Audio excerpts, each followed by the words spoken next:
ဘာဝန်ကဆိုတဲ့ဟောကိန်းထုတ်တဲ့ဒီဘာဝန်ကဆိုတဲ့အဖော်ဦးကြီးတရားပေါ့နော်ဒီ2025မှာဘာတွေဖြစ်လာမလဲဘာတွေဖြစ်လာနိုင်တယ်လဲဆိုတော့သူရဲ့ဟောကိန်းကမှန်တဲ့အကြောင်းကျွန်တော်ခုလာပြောပြတော့ပေါ့နော်ဘယ်လိုမှန်လဲဆိုတော့တက်တိပြအောင်ပေါ့နော်တစ်ခုပြီးတစ်ခုဘာပြတ်မဲ့အကြောင်းကိုဖွင့်ဟပြောဆိုခဲ့တော့ပေါ့နော်ဒီဘာဝန်ကဘာတွေပြောတယ်လဲဆိုတော့အခုကျွန်တော်လာရှင်းပြပေးပါမယ်အသေးစိတ်ကနေ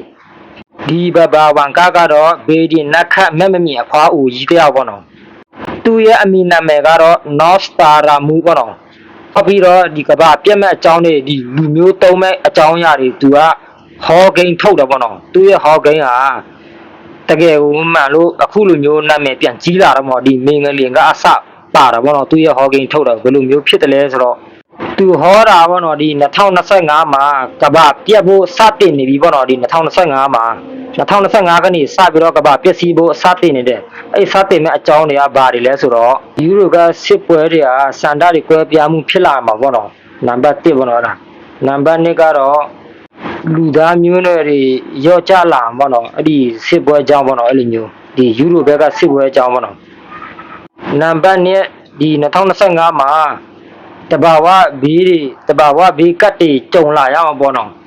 တာကြီးပင်းထန်စွာနဲ့ဒီနေရာတိုင်းမှာမင်္ဂလင်လောက်တာတို့ဒီမိတောင်ပေါက်ကွဲတာတို့ပေါ့နော်ပြီးတော့ကဘာကြီးကရေကြီးရေရှာမှုဖြစ်နိုင်တယ်ပေါ့နော်အဲ့လိုမျိုးသူ2025အတွင်းမှာဟောကိန်းထုတ်ထားတာပေါ့နော်ပါတယ်ပေါ့နော်ဒီအကြောင်းလေးဒီတဘာဝဘေးအန္တရာယ်အကြောင်းလည်းပါတယ်ပေါ့နော်အဲ့လိုမျိုးတဘာဝဘေးဆိုးတွေဖြစ်ပြီးမဲ့နောက်ပိုင်းမှာဒီပျက်စီးဆုံးရှုံးသွားမဲ့အရာတွေတပုံကြီးဖြစ်လာမှာပေါ့နော်ဒီတို့ရဲ့ကဘာမှာရှိတဲ့အဆောက်အဦတွေပါတယ်ပေါ့နော်သူတို့ပြောတာတော့ပြီးတော့အမေရိကန်ဘက်မှာလည်းမင်္ဂလင်အကြီးကျယ်လုပ်မယ်လို့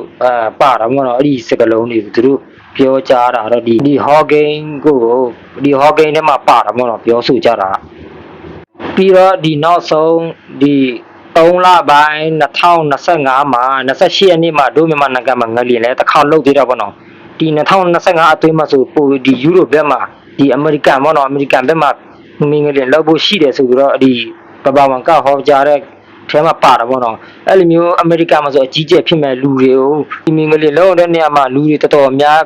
ကိုယ့်ရဲ့နေထိုင်ရာကနေဆုံးခွာမှာတပုံကြီးပေါ့နော်ဒီအမေရိကန်ဘက်မှာဒီ2025မှာပေါ့နော်သူတို့ပြောတဲ့ဟောကိန်းထဲမှာပါတယ်လို့ပါတာကိုကျွန်တော်လာပြီးတော့ရှင်းပြရမှာတော့ကျွန်တော်နားထောင်ခဲ့တဲ့ဒီဘာဝန်ကဟောကိန်းတွေကို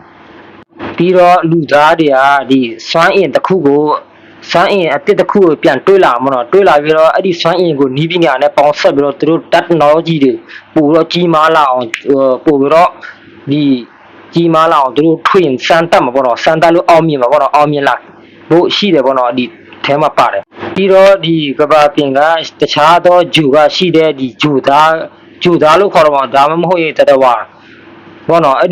ဒီဂျူသားတွေကိုအဲ့ဒီတတဝါဖြစ်ဂျူသားဖြစ်မှာနော်ဒီတို့ကဘာတွေကလူသားတွေဆက်သွယ်လုံးမှာပေါ့နော်ဆက်သွယ်လို့ပြီးတော့အဲ့ဒီကနေသူတို့ဆက်သွယ်လို့ပြီးတော့စကားတွေပြောနိုင်တယ်ပေါ့နော်အဲ့လိုမျိုးပြောမယ်ဆိုပြီးတော့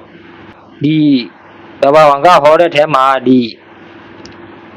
ကျမ်းမာရေးပိုင်းကဒီယောဂတွေကုတဲ့နေရာမှာလည်းအဆင့်ပိုမြင့်လာမယ်လို့လူသားတွေဒီမကုလို့မရတဲ့ယောဂမျိုးတွေကင်ဆာတွေပါတယ်ဆေးတွေတွေ့မှာပေါ့နော်ပြီးတော့ဒီကိုယ့်ရဲ့အောက်ပိုင်းအင်္ဂါတွေအပြောင်းလဲအင်္ဂါရှင်းပြောရမယ်ဆိုအင်္ဂါအတူထုံးနိုင်မှာပေါ့နော်ပြော